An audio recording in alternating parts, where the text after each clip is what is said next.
Hello and welcome to सर्वज्ञ edutech. SSC CGL 2023 के इस कोर्स सीरीज़ की 16वीं वीडियो में मैं अनुपम सिंह रावत आप सभी का स्वागत करता हूं। तो दोस्तों, आपको अभी तक का बता दूं, अभी तक हमने जो कवर कर लिया वो है हमारा पीवाईक्यूज़ करे हैं हमने, दो करे हमने पीवाईक्यूज़, जिसमें हमने क्वांट सेक्शन के 25 क्वेश्चन देखे थे। 25 क्वेश्चन इंटू 2 मतलब 50 क्वेश्चन देखे थे। इस प्लेलिस्ट की बात कर रहा हूँ। फिर हमने बात करी थी नंबर सिस्टम की, फिर हमारा परसेंटेज, फिर प्रॉफिट लॉस, उसके बाद हमारा SICI, फिर हमारा work and time, and then हमारा TDS, time distance and speed. ये हमारे जो टॉपिक्स हैं अभी तक के वो कवर हो चुके हैं, है ना। तो लगभग ये 60 टॉपिक्स हैं जो आपके अभी तक कवर हो चुके हैं। पिछली वीडियो में मैंने आपको बताया था वर्क एंड टाइम का एक सब टॉपिक है। कौन सा? वर्क एंड टाइम का एक सब टॉपिक है आपका पाइप्स एंड सिस्टम, और जो टाइम डिस्टेंस एंड स्पीड है उसका एक आपका सब टॉपिक है, वो है हमारा बोट्स एंड स्ट्रीम। तो वो आज हम कवर करने वाले हैं इस कोर्स सीरीज में। आगे आपको बता दूं कि क्वांट सेक्शन में हम क्या क्या टॉपिक्स पढ़ने वाले हैं, हमारे कौन कौन से टॉपिक्स रिमेनिंग है, जिसके बाद आप इस सेक्शन में, जो क्वांट का सेक्शन है आपका, टायर 1 में 25 में से 25 क्वेश्चन आप अटेम्प्ट कर सकेंगे, है ना। आप इन्हीं की प्रैक्टिस करेंगे। जिस तरह से हमारा अप्रोच रही है, बेसिक बताते हैं पहले उस टॉपिक का, फिर उसके बाद आपके PYQs कराते हैं। हर एक टॉपिक में से 25 कराए हैं अभी तक। तो लगा लीजिए आपने इतने टॉपिक अगर कर लिए हैं तो लगभग 25 × 7 आप अभी तक 175 क्वेश्चंस कर चुके हैं। तो सोचिए, अगर आप ये सारे क्वेश्चन कर लेंगे तो आपके 25 में से 25 क्वेश्चन अटैम्प्ट करने कहीं नहीं गए, ठीक है। तो हम इससे आगे क्या पढ़ने वाले हैं, जो क्वांट में आगे आपको ब्रीफ कर देता हूँ। हमारे आगे जो टॉपिक रहने वाले हैं वो है हमारा रेशियो, और इसी का एक सब टॉपिक रहेगा हमारा पार्टनरशिप का। फिर हम पढ़ेंगे मिक्सचर एंड एलिगेशन। इसके बाद हम पढ़ेंगे हमारे ट्रायंगल्स। सब आपका सिलेबस का पार्ट है, ठीक है, कोई भी टॉपिक हम छोड़ेंगे नहीं। फिर उसके बाद हम पढ़ने वाले हैं सर्कल्स। फिर एक टॉपिक हम पढ़ेंगे ट्रिग्नोमेट्री का, ठीक है। फिर हमारी कुछ शेप्स हैं, 3D शेप्स, उनका एरिया, वॉल्यूम वगैरह का फॉर्मूला वगैरह, बहुत ही छोटा टॉपिक, जल्दी हो जाएगा ये। और लास्ट में हम करेंगे DI। तो लगभग आपके 7 to 8 टॉपिक्स अभी रिमेनिंग है ना, जो कि आपकी कवर हो जाएंगी लगभग 15 वीडियोस में। तो अगर आप अभी तक इस कोर्स सीरीज में हमारे साथ बने हुए हैं तो इस कोर्स को पूरा करिएगा। एटलीस्ट आपका जो क्वांट सेक्शन है उसमें तो आप काफ़ी अच्छा स्कोर कर पाएंगे इन्हीं वीडियोस से। केवल 15-16 वीडियोस, ये 16वीं वीडियो है, इसके बाद 15 आने वाली। लगभग आपको 30 वीडियोस देखनी है केवल आपके 25 क्वेश्चंस के लिए, जो कि डूएबल है ना। ऐसा मानिए कि आपकी 1 महीने में आपकी क्वांट पूरी आपकी कंप्लीट हो जाएगी। अब इस वीडियो को स्टार्ट करने से पहले आपके लिए एक रिक्वेस्ट है हमारी तरफ से। आप इस कोर्स को शेयर करिए अपने दोस्तों के साथ, है ना। अगर जितनी ज़्यादा इसकी रीच बढ़ेगी उतना ज़्यादा हमारा मोटिवेशन भी बढ़ेगा। और रीच बढ़ाने का और तरीका क्या है, आप इसमें कमेंट करके एंगेजमेंट कर सकते हैं। आपको कैसी लग रही है, आप वीडियो देख रहे हैं, अगर आपको अच्छी लग रही है उसे लाइक करिए, कमेंट ज़रूर करिए। कमेंट से ही आपको, जब आप कमेंट करेंगे तो भी हमें पता लगेगा कि किस तरह से आपको हम सर्व कर पा रहे हैं। अगर आपको अच्छा लग रहा है तो कमेंट में अच्छा लिखिए, और अगर आपको किसी भी तरह का इम्प्रूवमेंट लगता है कि स्कोप ऑफ इम्प्रूवमेंट है इसमें, तो आप वो भी कमेंट में बताइए, है ना। हम उस पर भी काम करेंगे, ऐसा नहीं है कि हम उस पर काम नहीं करेंगे। तो ये तो थी हमारी आज की रिक्वेस्ट। तो आई होप आप इस पे ध्यान देंगे और थोड़ा इसे पढ़ने के साथ साथ इसे भी शेयर करते हुए चलेंगे, और कमेंट भी करेंगे और लाइक करेंगे, और सब्सक्राइब अगर आपने अभी तक नहीं किया है तो सब्सक्राइब करेंगे, ठीक है, सर्वज्ञ एडुटेक को। अब बाकी आप हमें बाकी जो सोशल मीडिया हैंडल्स हैं उन पे भी आप फॉलो कर सकते हैं, ठीक है। तो शुरू करते हैं आज के वीडियो को with the topics boats and streams and pipes and systems. ये दोनों टॉपिक्स आपकी सिंगल वीडियो में आपके कवर होने वाले हैं, ठीक है। तो किस तरह से हम करेंगे, पहले हम बोट्स एंड स्ट्रीम्स के कुछ वो देखेंगे, फॉर्मूलाज वगैरह और समझेंगे कि होता क्या है इसमें, और फिर पाइप्स एंड सिस्टम्स। क्योंकि ये सब टॉपिक्स हैं तो ये रिलेटेड है अपने मेन टॉपिक से। मेन टॉपिक्स हम ऑलरेडी कवर कर चुके हैं। अगर आपने बोर्ड्स एंड स्ट्रीम वाली वीडियो की जो मेन टॉपिक है कौन सा, आपका स्पीड डिस्टेंस एंड टाइम, वो अगर आपने अभी तक नहीं देखी है तो आई बटन पे क्लिक करके उसे देखिए पहले, है ना, वरना आपकी ये वाली वीडियो समझ नहीं आएगी।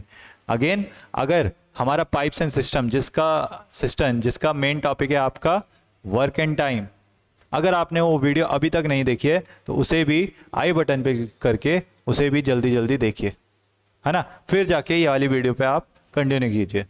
तो शुरू करते हैं आज की वीडियो को। सबसे पहले टॉपिक हमारा हम पढ़ लेते हैं स्ट्रीम के बारे में। तो इसमें जो हम पढ़ने वाले हैं, सबसे पहले हम पढ़ लेते हैं यहाँ पे बोर्ड्स एंड स्ट्रीम के बारे में। मैंने जैसे आपको बताया ये आपका स्पीड डिस्टेंस एंड टाइम का एक सब टॉपिक है ना, तो इसे हम सब टॉपिक की तरह ही पढ़ेंगे। जिस तरह से हमने वाला पढ़ा था टॉपिक, उसी तरह से हम इसको पढ़ेंगे। सबसे पहले जान लेते हैं हम स्ट्रीम क्या होती है। Stream, the moving water in a river is called a stream. Simple सी बात, जो वाटर मूव कर रहा होता है उसको हम स्ट्रीम कहते हैं। ठीक है, अब क्वेश्चन किस टाइप से आते हैं, आपको स्ट्रीम की स्पीड दी जाती है। ठीक है, स्ट्रीम की, अब जब वो मूविंग वाटर है तो कुछ उसकी स्पीड होगी, तो इसकी कुछ स्पीड दे रही है। ठीक है, फिर अगर उसे बोलना होगा कि अगर वो रुका हुआ पानी है तो बता देगा आपको क्वेश्चन में स्टैग्नेंट है या कुछ ऐसा करके बता देगा, है ना। तो आपको ध्यान देना है कि स्पीड दे रखी है कुछ या वो स्टैग्नेंट है। फिर हम देख लेते हैं यहाँ पे अप स्ट्रीम किसे कहते हैं। अप स्ट्रीम, अगर हमारी जो बोट है वो अपोजिट डायरेक्शन में जा रही है, किसके, स्ट्रीम के। अगर हमारी जो स्ट्रीम है वो इस साइड को फ्लो कर रही है और हमारी जो बोट है वो हमारी इस साइड को फ्लो कर रही है, तो इस टाइप के मोमेंट को हम कहते हैं अप स्ट्रीम। अब इसमें एक बात समझिए, अगर आपकी बोट की स्पीड माना x है और आपकी स्ट्रीम की स्पीड y है, ये बोट अपोजिट डायरेक्शन में कब मूव कर पाएगी। सोचिए, ये बोट मैं पूछ रहा हूं इस डायरेक्शन में फ्लो करना चाह रही है, स्ट्रीम की डायरेक्शन जबकि इस साइड को है, ईस्टवर्ड्स है स्ट्रीम की डायरेक्शन, इसको जाना है वेस्टवर्ड्स, तो कब कर पाएगी। इसकी स्पीड x है बोट की और स्ट्रीम की स्पीड आपकी y है। कब कर पाएगी ये, जब बोट की स्पीड स्ट्रीम की स्पीड से ज़्यादा हो पाएगी। ऑब्वियसली इसको कितना फोर्स लगाना पड़ेगा, पहले तो इसका जो स्ट्रीम का जो ये रेजिस्टेंस होगा वो तो इसे ओवरकम करना ही है, बाकी खुद आगे बढ़ने के लिए भी थोड़ा एडिशनल फोर्स इसे चाहिए। तो इसकी स्पीड, बोट की स्पीड स्ट्रीम की स्पीड से ज़्यादा होनी चाहिए, तभी वो अप स्ट्रीम डायरेक्शन में फ्लो कर पाएगी, मूव कर पाएगी। इतना आया तो आगे समझते हैं। फिर हमारी बात करते हैं हम डाउन स्ट्रीम।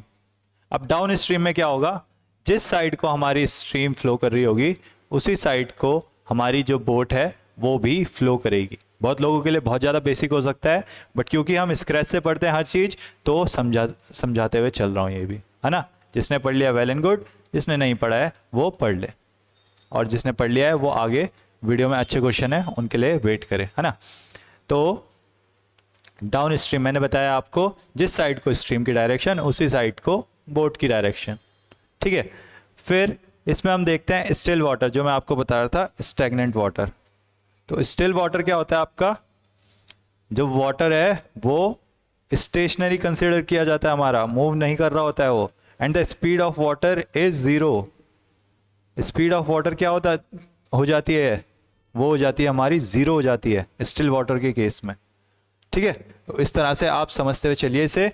फिर हम चलते हैं अपने चैप्टर के इम्पॉर्टेंट फार्मूलाज पे। जिस तरह से हमने स्पीड डिस्टेंस एंड टाइम में करे थे, हमने फार्मूले बताए थे, उसी तरह इस टॉपिक के भी कुछ इंपॉर्टेंट फार्मूलाज हैं।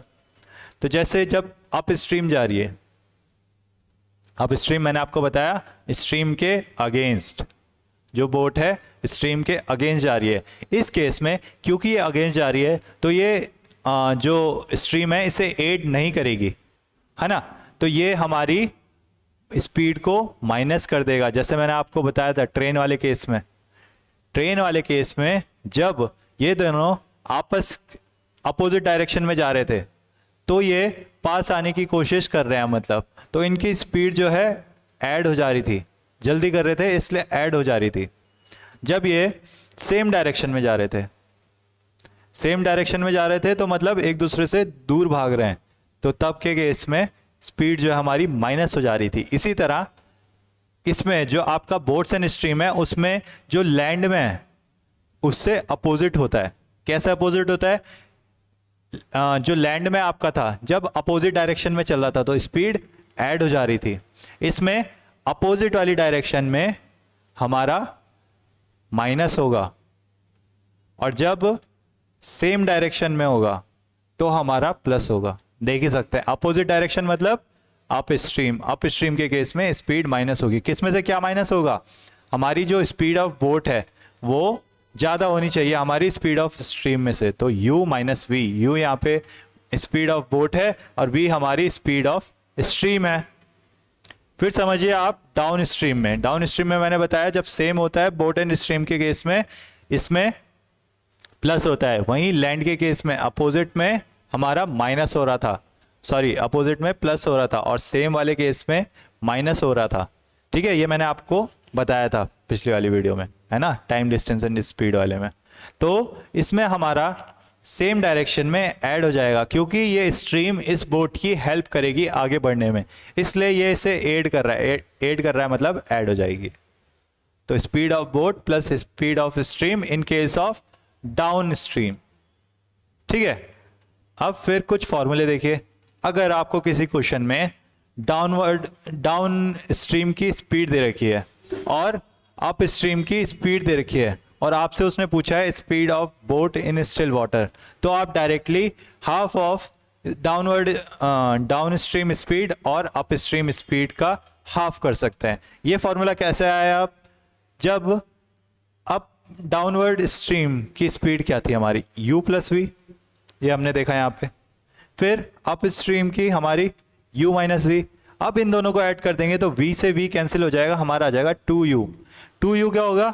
2 times the speed of boat, पर हमें तो क्या चाहिए? स्पीड ऑफ बोट, तो इसका अगर हाफ कर देंगे तो वही हमारा स्पीड ऑफ बोट निकल के आ जाएगी। तो half of downward stream, down stream speed plus up stream speed.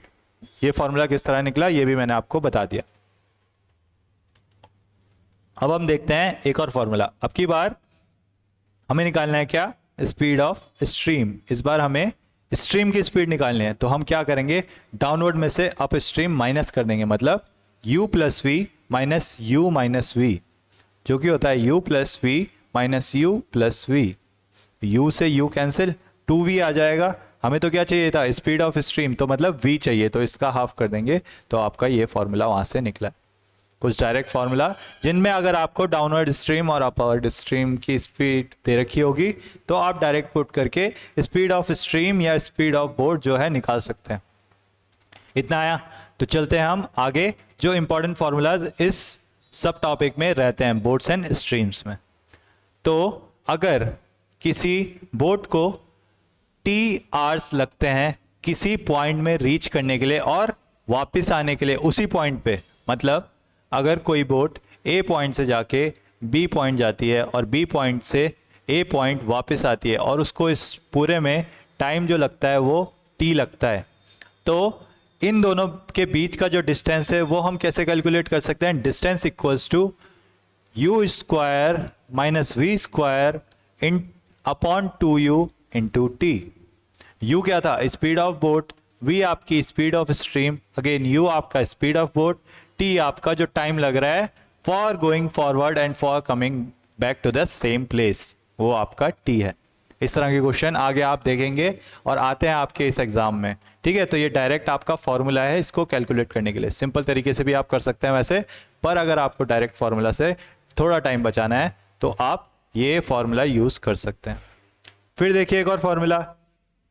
अब अगर किसी बोट को t आवर्स ज़्यादा लगते हैं, अब एक बात समझिए, अप स्ट्रीम में ज़्यादा टाइम लगेगा कि डाउन स्ट्रीम में? सोच के देखिए, क्योंकि अप स्ट्रीम में अगेंस्ट जाना पड़ रहा है तो ज़्यादा मेहनत लगेगी, ऑब्वियसली ज़्यादा टाइम भी लगेगा। डाउन स्ट्रीम में जब स्ट्रीम ही हमारी मदद कर दे रही है तो हमें जो टाइम लगेगा नीचे जाने में वो कम लगेगा। तो ये कह रहा है कि अगर किसी बोट को t घंटे ज़्यादा लगते हैं अप स्ट्रीम जाने में then to go downstream for the same distance, तो हमारा जो डिस्टेंस है वो निकल सकता है किस फॉर्मूले से, u square minus v square upon 2v into T. इसी की तरह फॉर्मूला है, बस डिफरेंस ये है कि इसमें टी आवर्स क्या थे, हमारे वो टाइम था जो हमें आगे जाने में और बैक टू दैट प्लेस आने में लगते हैं, और इस वाले केस में हमारा जो टी है वो उतना ज़्यादा टाइम है जो अप स्ट्रीम जाने में ज़्यादा लगता है डाउन स्ट्रीम के बजाय। इतना आया? इतना आया तो एक और फॉर्मूला देखिए, अगर कोई बोट डाउन स्ट्रीम डिस्टेंस जो है वो t1 आवर्स में कवर करती है, डाउन स्ट्रीम जो है आपका t1 आवर्स लगते हैं उसे, और अप स्ट्रीम को कवर करने में उसे लगते हैं t2 आवर्स, तो इस बोट की स्पीड क्या होगी हमारा, v into t2 plus t1 upon t2 minus t1। ये आपका डायरेक्ट फॉर्मूला है, अगर आप इसे याद कर सकते हैं वेल एंड गुड, नहीं कर सकते तो आप कन्वेंशनल तरीके से तो चल ही सकते हैं, ठीक है, उससे भी आपका आंसर सही आएगा, बस ये आपका थोड़ा टाइम बचाने के लिए फॉर्मूलाज हैं, ठीक है। फिर देखिए आप इस चैप्टर, अब हम बात करेंगे हमारे दूसरा सब टॉपिक जो कि था हमारा वर्क एंड टाइम का सब टॉपिक।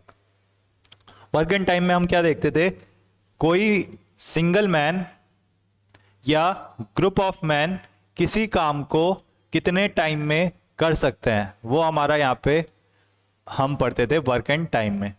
अब पाइप एंड सिस्टम में हम क्या पढ़ने वाले हैं, अगर कोई पाइप है और कोई टैंक है, सिस्टम मतलब होता है टैंक आपका, ठीक है, तो इसमें कुछ पाइप हैं, ठीक है। अब ये इन पाइप की जो इसे फिल करने की कैपेसिटी है वो अलग अलग रहती है, माना ये ए पाइप है, ये बी पाइप है, अगर इसकी जो मोटाई है वो ज़्यादा है तो ऑब्वियसली ए किसी टाइम में ज़्यादा पानी इसमें डाल सकेगा, और जो बी है उसकी मोटाई इससे थोड़ी कम है या स्पीड इससे थोड़ी कम है तो बी हमारी इससे कम पानी भर पाएगा किसी गिवन टाइम में।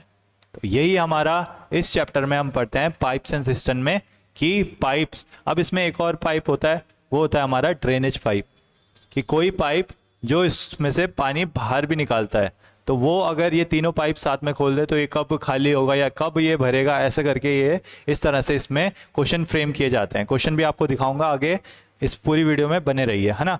तो पाइप्स एंड सिस्टम में हम ये पढ़ने वाले हैं, आपको मैंने बता दिया।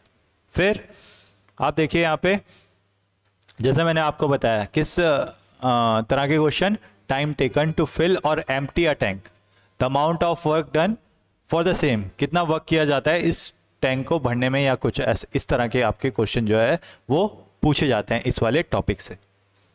फिर देखिए इनलेट पाइप। अब इनलेट पाइप क्या होता है, इनलेट पाइप जैसे आप समझ ही रहे हैं जो इन करता है, जो विच लेट समवन इन, तो inlet is a pipe which is connected to fill the tank with water, ये फिल करता है वाटर को, ठीक है। इस टाइप ऑफ वर्क डन को ध्यान रखिएगा पॉजिटिव वर्क डन माना जाता है, जो फिल कर रहा है वो पॉजिटिव है। फिर outlet which let's something out, तो ये ड्रेनेज टाइप का पाइप होगा, ये क्या करेगा, एम्प्टी करेगा टैंक को, ठीक है। और ये किस तरह का काम करेगा, एक negative type of work done दिखाता है। इतना आया। इस तरह के जो आउटलेट पाइप्स हैं उनको कभी कभी क्वेश्चन में लीक करके भी देता है कि एक टैंक है आपका और उसमें कोई लीक हो गया है जिसकी वजह से पानी बाहर आने लगा है, तो बताइए कितनी देर में ये टैंक खाली हो जाएगा। इस तरह के क्वेश्चन भी आपके इस टॉपिक से फ्रेम होते हैं। अब इसके कुछ इंपॉर्टेंट फॉर्मूलाज देख लेते हैं। तो देखिए, अगर हमारा कोई टैंक एक्स आवर्स में फिल हो जाता है किसी पाइप से, तो मतलब अगर हम टोटल काम 1 मान ले तो ये हो जाता है हमारा एक्स आवर्स में। कोई जो हमारा पाइप है वो इस टैंक को पूरा मतलब 1 ठीक है, ये इसको फिल कर देता है x आवर्स में, तो हमें 1 आवर का निकालना है। ठीक है, यूनिटरी मेथड बताया था ये भी पहले, तो 1 आवर में कितना हो जाएगा, 1/x पार्ट इसका फिल हो जाएगा। ये आया 1 कंप्लीटली फिल वो x आवर्स में हो जाता है, तो 1 आवर में कितना हो जाएगा, 1/x। इसी तरह अगर कोई y आवर्स में खाली करता है किसी टैंक को, तो एक टैंक को y आवर्स में खाली करता है, मतलब एक काम को पूरा वो y आवर्स में करता है, तो 1 घंटे में ये कितना करेगा, 1/y काम करेगा, एम्प्टी वाला। और ध्यान रखिएगा एम्प्टी के केस में हम यहाँ पे साइन जो है वो माइनस का लेते हैं। आगे जब क्वेश्चन करेंगे तब भी आप देखेंगे कि अगर negative type of work done है, मतलब एम्प्टी हो रहा है पाइप, तो हम साइन यूज करेंगे नेगेटिव। अगर हमारा positive type of work done हो रहा है, मतलब हमारा फिल हो रहा है, तो हम यूज करेंगे साइन पॉजिटिव। फिर देखिए इसमें फॉर्मूला एक, अगर कोई पाइप किसी टैंक को x आवर्स में फिल कर पा रहा है और दूसरा पाइप है वो सेम टैंक को y आवर्स में एम्प्टी कर पा रहा है, तो मतलब जो पाइप A है वो तो x आवर्स में फिल कर रहा है और जो पाइप B है वो y आवर्स में एम्प्टी कर दे रहा है। ठीक है, तो अगर इन दोनों को साथ में खोल दिया जाए तो ये, अगर हमारा जो x है वो y से ज़्यादा है, x y से ज़्यादा है, तो मतलब समझिए यहाँ पे जो हमारा फिल करने में जो टाइम लग रहा है वो ज़्यादा है बजाय किसके, हमारे एम्प्टी करने के। एम्प्टी करने का टाइम हमारा फिल करने के टाइम से कम है, तो हमारा ये जो टैंक है वो ऑब्वियसली क्या होगा, फिल होगा। और कितने टाइम में फिल होगा, इसका फॉर्मूला है आपका xy/y माइनस x, जहाँ पे x आपका फिल करने का टाइम है, y आपका एम्प्टी करने का टाइम है। यहाँ पे y is greater than x आएगा, है ना। एम्प्टी ज़्यादा टाइम में हो रहा है, फिल कम टाइम में हो रहा है। फिल कम टाइम में हो रहा है मतलब ज़्यादा फोर्स से पानी आ रहा है बजाय कि इसके हमारे जो ड्रेन हो रहा है उससे ज़्यादा, तो ऑब्वियसली टैंक फिल होगा और फॉर्मूला है हमारा xy/y माइनस x। तो आपने ये देखा डायरेक्ट फॉर्मूला। फिर एक और फॉर्मूला देखिए, थोड़ा इसमें प्रेजेंटेशन में थोड़ा वो हो गया है ऊपर नीचे, इस तरह से ही पढ़ते हैं हम। तो अगर एक इनलेट पाइप किसी टैंक को x आवर्स में भर देता है और एक दूसरा इनलेट पाइप है जो उसको y आवर्स में भर देता है, और इन दोनों इनलेट्स को एक साथ खोल दिया जाए, तो हमारा जो पूरा टैंक है वो कितने टाइम में फिल हो जाएगा, xy/x+y में। अब ये भी हमारा नॉर्मल किस वाले फॉर्मूले से आया है, जो हमने आपको बताया। जो आपका पाइप ए है वो पूरा काम कर लेता है कितना, x आवर्स में, तो 1 आवर में कितना काम करेगा ये, 1/x। इसी तरह बी वाला पूरे टैंक को मतलब 1 काम y आवर्स में कर लेता है, तो 1 आवर में कितना करेगा ये, 1/y। अब दोनों का 1 आवर का काम कितना हो गया, अगर दोनों साथ में खुल गए तो 1/x + 1/y। एलसीएम लेंगे, ये आएगा आपका y + x/xy। तो ये तो है आपका 1 घंटे का काम, उसे टोटल काम कितने घंटे में करेंगे, वो कितने घंटे में टोटल काम करेगा, तो वो इसका अपोजिट हो जाता है, और वही आपका ये फॉर्मूला डायरेक्ट आपको निकल के आता है। तो मैंने आपको फॉर्मूला निकालना भी बता दिया कि ये फॉर्मूला किस तरह से आता है। ठीक है, कंफ्यूज नहीं होना एग्जाम में। ठीक है, तो फिर देखते हैं हम नेक्स्ट फॉर्मूला। अगर 2 पाइप x और y टाइम लेते हैं किसी टैंक को फिल करने के लिए, और एक तीसरा पाइप है जो इसको z आवर्स लेता है एम्प्टी करने के लिए, तो 1 आवर में मैंने आपको बताया ये कितना, पहले के 2 तो पॉजिटिव काम कर रहे हैं, तो ये इसको 1/x + 1/y। अब क्योंकि जो तीसरा पाइप है वो ड्रेन कर रहा है, तो इसको माइनस कर देंगे 1/z से, तो जो टोटल टाइम लगेगा इसको फिल करने में वो हो जाएगा इसका उल्टा, मतलब 1/x + 1/y माइनस 1/z। इसको उल्टा कर देंगे जैसे यहाँ पे करा था हमने। इतना आया, इतना आया। तो हम देखते हैं अपना पहला क्वेश्चन। तो अ boat can travel with a speed of इतना इन स्टिल वाटर। जो आपकी बोट की स्पीड है वो दे रखी है आपको कितना, 13 किलोमीटर पर आवर। क्या ले रहे थे हम, बोट की स्पीड u, तो उसी कन्वेंशन से चलते हैं, ठीक है। तो बोट की जो स्पीड है वो है 13 किलोमीटर पर आवर, और जो स्पीड ऑफ स्ट्रीम दे रखी है वो क्वेश्चन में कितनी दे रखी है, 4 kilometre per hour. Find the time taken by the boat to go 68 kilometre downstream. अब इसे जाना है डाउन स्ट्रीम। तो डाउन स्ट्रीम के केस में हमने जो रिलेटिव स्पीड का जो फॉर्मूला पढ़ा था वो क्या था, क्योंकि ये दोनों जो बोट है वो स्ट्रीम के साथ ही जा रही है, तो ये इसको ऐड करेगी मतलब स्पीड ऐड हो जाएगी तो मतलब 13 + 4 ये आ जाएगी हमारी 17, नेट स्पीड जो आ जाएगी हमारी 17 आ जाएगी। अब हमारा डिस्टेंस है 68, स्पीड है हमारा 17, डिस्टेंस अपॉन स्पीड क्या होता है आपका, टाइम। तो 17 4 जा 68, तो 4 आवर्स आपको इस बोट को लगेंगे डाउन स्ट्रीम जाने में with this speed, with this net speed for going 68 kilometre down stream. ये आया, बहुत ही सिंपल क्वेश्चन, बस आपके कॉन्सेप्ट जो आपको समझाया उस पर बेस्ड ये क्वेश्चन था। फिर हम देखते हैं क्वेश्चन नंबर 2। किसी मैन की speed with the current, question को सही से पढ़िएगा, क्या कह रहा है, किसी मैन की स्पीड विद द करंट कितनी है आपकी, 15 kilometre per our. With the current मतलब आपकी इसने डाउन स्ट्रीम स्पीड दे रखी है, इस बात को समझिए आप। विद द करंट मतलब करंट के साथ किसी आदमी की स्पीड क्या है, 15 किलोमीटर पर आवर, तो ये करंट के साथ जा रहा है मतलब डाउन स्ट्रीम जा रहा है, उसकी स्पीड दे रखी है आपको 15 किलोमीटर पर आवर। और जो करंट की स्पीड है वो है आपकी 2.5 kilometre per our.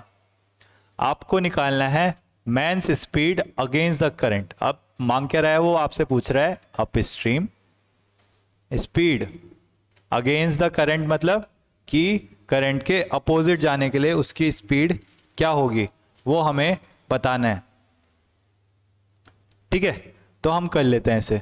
Down stream speed का फॉर्मूला क्या होता है, u + v, ये आपको दे रखा है 15 के बराबर। अब इसमें v क्या होता है आपका, करंट की स्पीड आपकी दे रखी है 2.5, तो u निकल आएगा, u हो जाएगा हमारा 15 - 2.5। 15 - 2.5 जब ये हो गया तो अब इसे सॉल्व कर लीजिए आप, क्या आ जाएगी आपकी बोट की स्पीड आपकी निकल के आ गई 15 - 2.5 मतलब हमारी 12.5 ये आई। तो हमें अब निकालनी है अप स्ट्रीम स्पीड, वो होती है हमारी speed of boat minus speed of stream.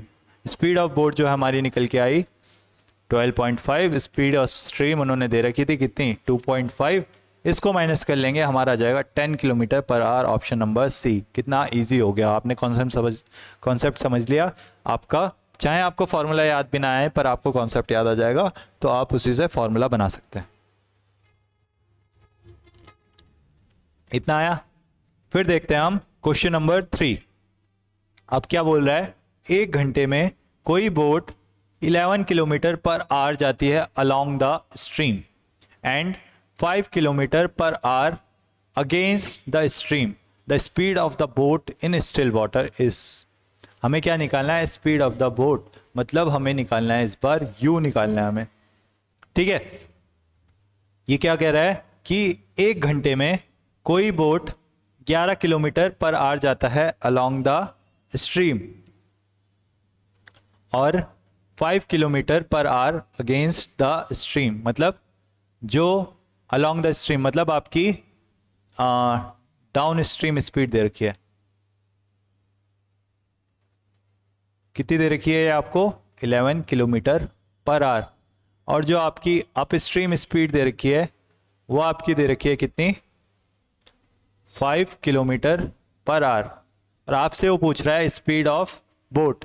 तो मैंने आपको इसका फॉर्मूला बताया था डायरेक्ट, तो वही हम अप्लाई कर लेते हैं। क्या था, half down stream speed plus up stream speed, half of down stream speed upon up stream speed, तो हाफ हो जाएगा किसका 11 + 5 का, तो मतलब 16/2। 16/2 आपका 8 किलोमीटर पर आवर उसकी बोट की स्पीड है। ये थी आपकी डायरेक्ट फार्मूला बेस्ड, जो आपको ट्रिक बेस्ड बताया था, है ना।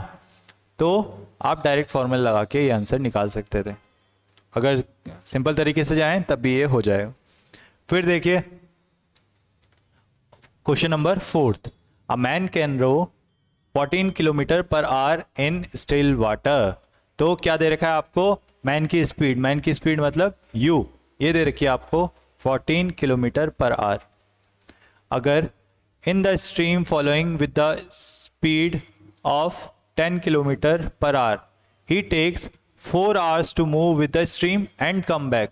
तो उसको किसी पॉइंट से दूसरे पॉइंट में जाने पे और उस पॉइंट से वापसी उसी पॉइंट पे रिटर्न करने में कितने घंटे लग रहे हैं, टोटल 4 घंटे हैं।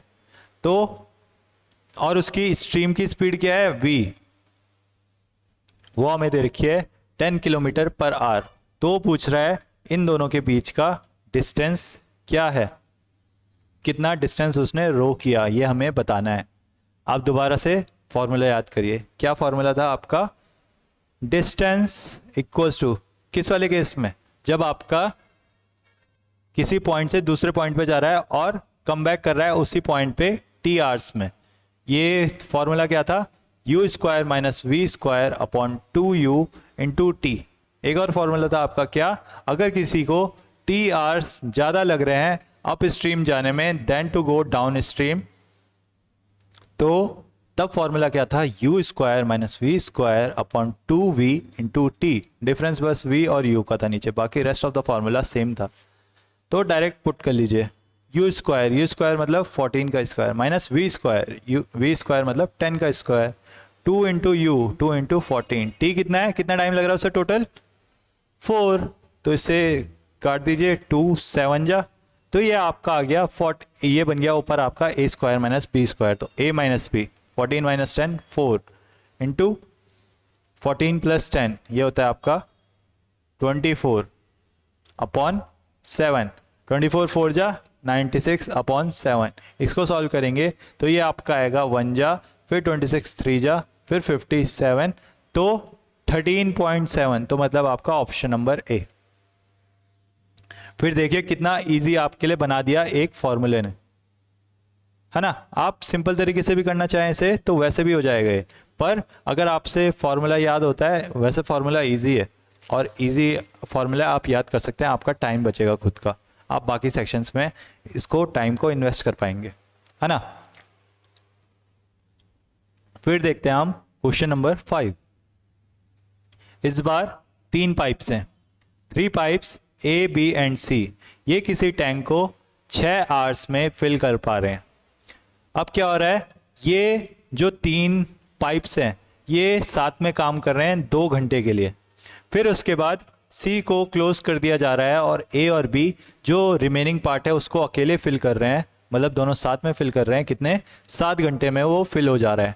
तो हमें बताना है number of hours taken by C alone to fill the tank. हमें बताना है कि C अलोन को कितना टाइम लगेगा इस टैंक को फिल करने में। तो इस तरह का क्वेश्चन मैंने आपको कराया है, किसमें, मैंने आपको ये कराया था आपके वर्क एंड टाइम वाले में। वर्क एंड टाइम में हमने जब अल्टरनेट वाले क्वेश्चन करे थे कि A आता है, B जाता है, फिर A और B साथ में काम करते हैं, C चला जाता है, इस तरह के क्वेश्चन वो हमने उसमें करे थे। तो सेम कॉन्सेप्ट यहाँ पे भी वही लगेगा, है ना। तो इसे करके देख लेते हैं। आप देखिए A plus B plus C किसी काम को कितने घंटे में कर ले रहे हैं, 6 आवर्स में कर ले रहे हैं। तो इनका 1 आवर का टाइम जब ये साथ में काम कर रहे हैं कितना हो जाएगा, 1/6। ये मैंने आपको बताया यूनिटरी मेथड, है ना। किसी एक काम को मतलब पूरे काम को 6 घंटे में कर रहे हैं तो 1 घंटे में 1/6 ऑफ द वर्क ये करेंगे। अब इन्होंने कितनी देर काम किया, इन्होंने 2 आवर्स काम किया, तो 2 आवर्स का इनका काम कितना हो जाएगा, 2 इंटू 1/6 मतलब 1/3। तो ये 1/3 काम कर चुके हैं, 1/3 ये काम कर चुके हैं। फिर C को बंद कर दिया जाता है और A और B रिमेनिंग काम अकेले करते हैं, मतलब साथ में करते हैं फॉर 7 आवर्स और ये काम पूरा हो जाता है। कितना काम बचा हुआ है, 2/3, तो इक्वल्स टू में आएगा 2/3। ये मैंने आपको बताया था, है ना। पिछली वाली वीडियो देख लीजिए, अगेन वर्क एंड टाइम वाली वीडियो ज़रूर देखिए ये समझने से पहले, है ना।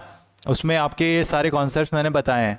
अब आपका कितना काम बचा है, आपका 2/3।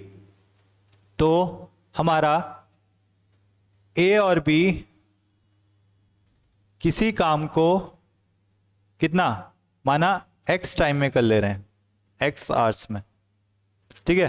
तो ये 1 आवर में कितना करेंगे, 1/x, ठीक है। अब देखिए ये इन दोनों की एफिशिएंसी का अगर हम उल्टा कर देंगे तो ये क्या आ जाएगी, इनकी एफिशिएंसी इनटू टाइम, ये इनका टोटल वर्क डन आ जाएगा। ये इनकी एफिशिएंसी आ गई। और कितने घंटे तक काम करा इन्होंने करा आपका 7 आवर्स तक वर्क। तो एफिशिएंसी इनटू टाइम बताया था आपको, work equals to efficiency into time. तो कितना काम करना है इन्हें, 2/3। तो 2/3 किसके बराबर हो जाएगा, एफिशिएंसी। ए और बी साथ में काम कर रहे हैं, तो इनकी जब एक काम को इतने में कर दे रहे हैं ये एक्स आवर्स में, तो इनकी एफिशिएंसी क्या निकल आएगी, 1/a+b, ठीक है। ये आपने इसको मल्टीप्लाई कर देना, कितना वो टोटल आवर्स काम कर रहे हैं, 7 आवर्स, और इक्वल्स टू आ जाएगा ये 2/3 के। इसको सॉल्व करेंगे तो a+b किसी काम को कितने देर में कर पाएंगे, ये कर पाएंगे 21/2 में। इतना आया, बस यहाँ पे क्रॉस मल्टीप्लाई कर दिया। a+b किसी काम को कितने में देर में कर पाएंगे, हमारा 21/2। ये कैसे आया, पता चल गया ना कैसे, जैसे वो कर रहे थे हम कि a किसी काम को x आवर्स में कर रहा है, तो 1 आवर में कितना करेगा ये, 1/x। तो इसी तरह a+b किसी काम को x आवर्स में कर रहे थे, तो 1 आवर में कितना करेंगे, 1/a+b, मतलब इसकी एफिशिएंसी का सम, ठीक है। तो ये हुआ। फिर इसके बाद आप देखिए अब हमें क्या निकालना था कि C अलोन कितने टाइम में फिल करेगा इसे। अब देखिए आप पे इन तीनों का साथ में पता है आपको टाइम कितने टाइम में कर रहे हैं, एक काम को ये 6 घंटे में कर दे रहे हैं जब ये साथ में कर रहे हैं। और आपने a+b का भी निकाल दिया, a+b किसी एक काम को कितने घंटे में कर रहे हैं, 21/2। अब आपको C का निकालना है। अब आप फॉर्मूला याद करिए, कौन सा, xy/x - y। ये आपका x जो है वो है आपका a+b का टाइम, y जो है आपका वो a+b+c का टाइम है। तो इसमें आप पुट कर देंगे तो आपका C का काम डायरेक्ट निकल आएगा। आप इसे फिर से वैसे भी कर सकते हैं, मैंने जैसे आपको बताया 1/a+b + 1/c into T equals to 1/a+b+c। इस तरह से भी आप कर सकते हैं, पर डायरेक्ट फॉर्मूले में रख के कैसे करेंगे, xy/x - y, जिसका हमें निकालना है वो हमारा निकल जाएगा। x कितना है हमारा, ये है हमारा 21/2। y कितना है हमारा, 6 आवर्स में वो तीनों साथ में काम कर दे रहे थे, तो 21/2 - 6। इसको सॉल्व करेंगे, आएगा हमारा 21 × 3 अपॉन 21 - 12 मतलब 9, 3 3 जा और 3 7 जा। तो हमारा क्या आ गया, C का जो टाइम आ गया वो आ गया हमारा 7। थोड़ी यहाँ पे कहीं पे कैलकुलेशन मिस्टेक हुई है, चेक कर लेते हैं एक बार। तो 21 अच्छा नहीं, ये 2 ऊपर भी आएगा, ये वाला 2 ऊपर आएगा, है ना।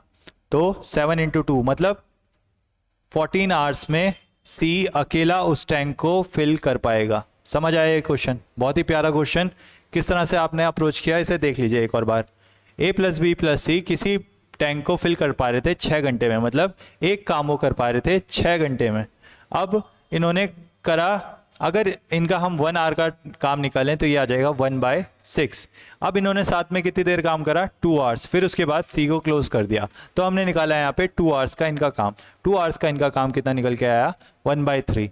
अब रेस्ट ऑफ द वर्क किसने करा, a+b ने। अब काम कितना बच गया, 1/3 इन्होंने कर दिया था तीनों ने साथ में, तो 1 - 1/3 मतलब 2/3 हमारा काम बच गया, जो कि हमारे a+b को करना है।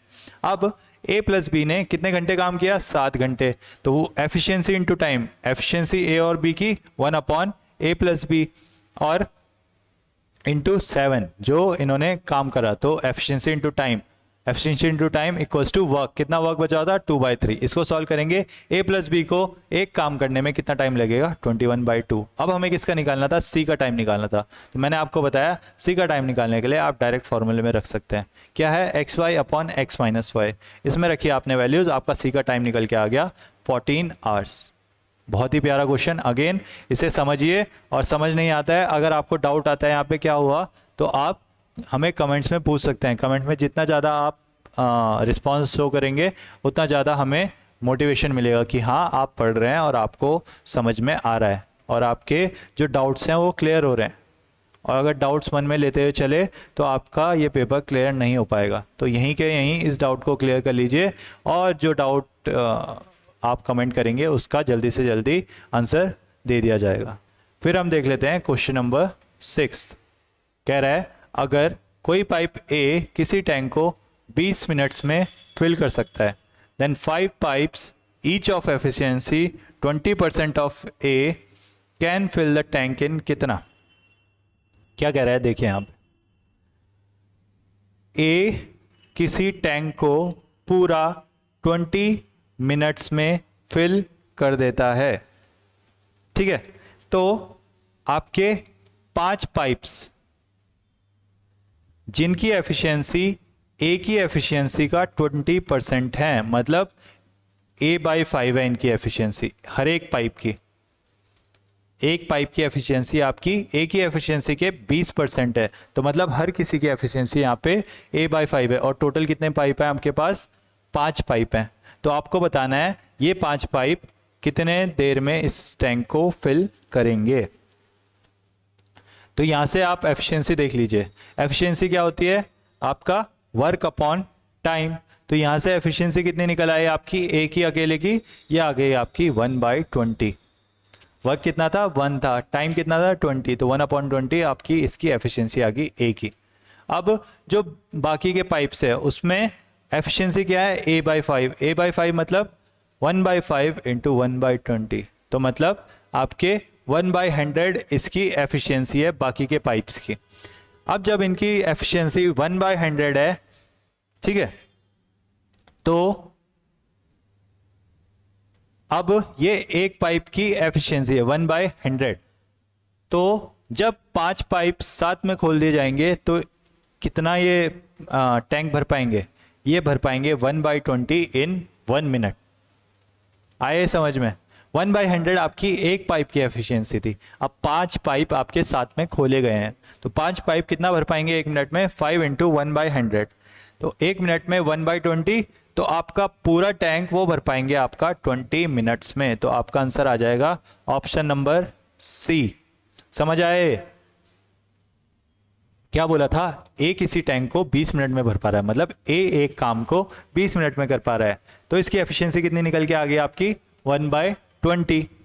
फिर इसने बोला 5 पाइप्स हम ऑन कर देते हैं जिनकी एफिशिएंसी ए की एफिशिएंसी के 20% है। 20% मतलब ए की एफिशिएंसी जब 1/20 थी, तो इनकी एफिशिएंसी हर एक की एफिशिएंसी कितनी हो जाएगी 1/5 ऑफ 1/20, मतलब 1/100। ये अब एक पाइप की एफिशिएंसी है। 5 पाइप खोले गए थे, तो 5 इंटू 1/100, 5 इंटू 1/100 मतलब 1/20। एक मिनट में 1/20 आपका पाइप भरा जा रहा है। तो पूरा जो आपका सिस्टम है वो कितनी देर में भरा जाएगा, वो भरा जाएगा आपका 20 मिनट्स में। तो इसके साथ चलते हैं हम क्वेश्चन नंबर 7 पे।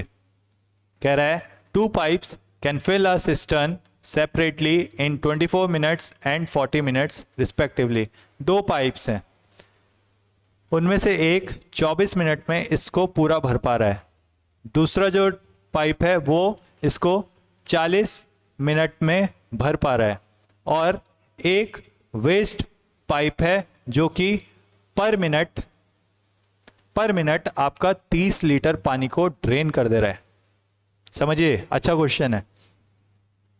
तो अगर इन तीनों पाइप को एक साथ खोल दिया जाता है तो ये सिस्टम हमारा 1 घंटे में भर जाता है। तो हमें बताना है इस सिस्टम की कैपेसिटी क्या है, the capacity of the system in litres. तो आप समझिए इस क्वेश्चन को। क्या कह रहा है, अगर ये तीनों पाइप साथ में खोलता है तो पाइप फिल होता है, वो भी कितने घंटे में, 1 घंटे में। तो हमें माना जो तीसरा पाइप था ड्रेन वाला पाइप, वो था हमारा सी, वो किसी को पूरा ड्रेन कितने में कर देता है हमें पता नहीं अभी, तो x मिनट्स हमने मान लिया। ठीक है, अब यहां पे देखिए, अब a का 1 मिनट में कितना काम होगा इसका, 1 मिनट में इसका काम होगा 1/24, मतलब 1/24 पार्ट ये 1 मिनट में भरेगा। b का 1 मिनट में होगा आपका 1/40 टैंक ये भर पाएगा। इसी तरह c 1 मिनट में कितना ड्रेन कर पाएगा, ये करेगा माइनस का 1/6। याद करिए, नेगेटिव वर्क डन जब ड्रेन होता है तो माइनस हो जाता है, तो 1 मिनट में ये -1/6 x निकाल देगा।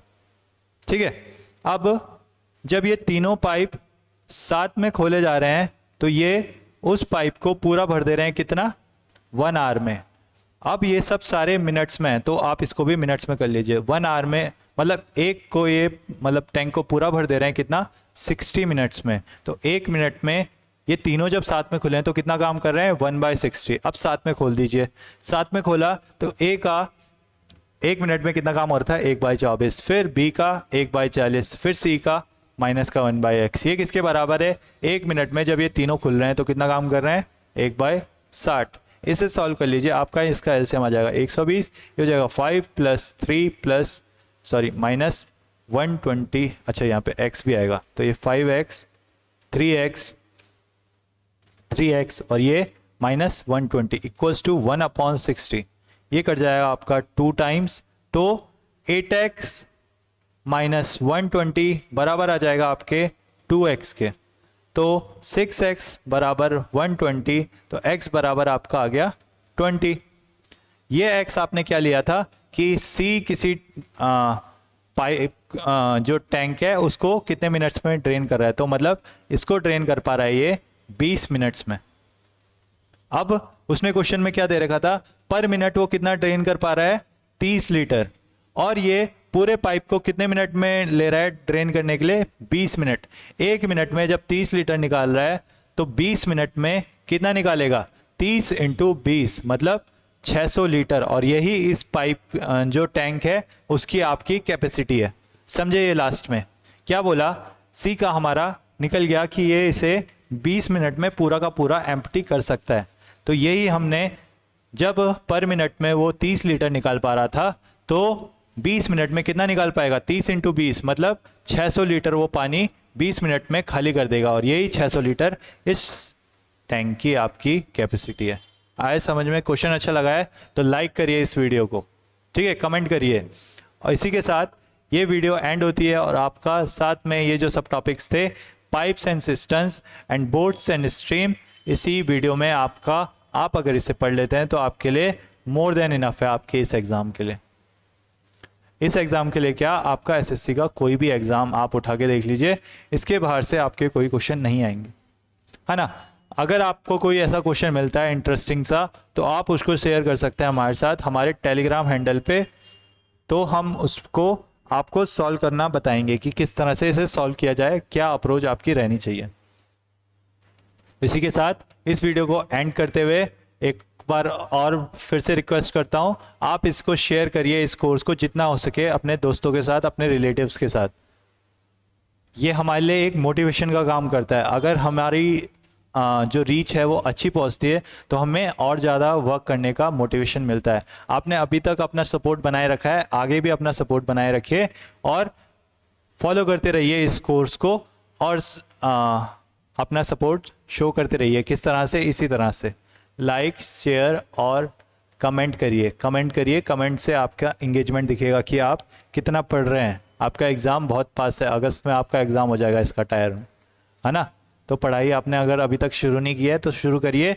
16वीं वीडियो आ गई है, लगभग 15 मैंने आपको वीडियो बताई और बची है आपकी क्वांट सेक्शन की, और आपका क्वांट पूरा का पूरा कंप्लीट हो जाएगा हमारी तरफ से। फिर आपके ऊपर है पढ़ना। तो फॉलो करिए इस कोर्स को पूरा और एंड तक फॉलो करिए, और आपका श्योर शॉर्ट समझिए कि आपका जो क्वांट सेक्शन है वो पूरा आपका कवर हो जाए। ठीक है, तो इसी के साथ इस वीडियो को एंड करेंगे। सब्सक्राइब नहीं किया तो अभी तक सब्सक्राइब कर लीजिए। थैंक यू सो मच इतना पीसफुली सुनने के लिए। मिलते हैं अगली वीडियो में। Thank you, good bye.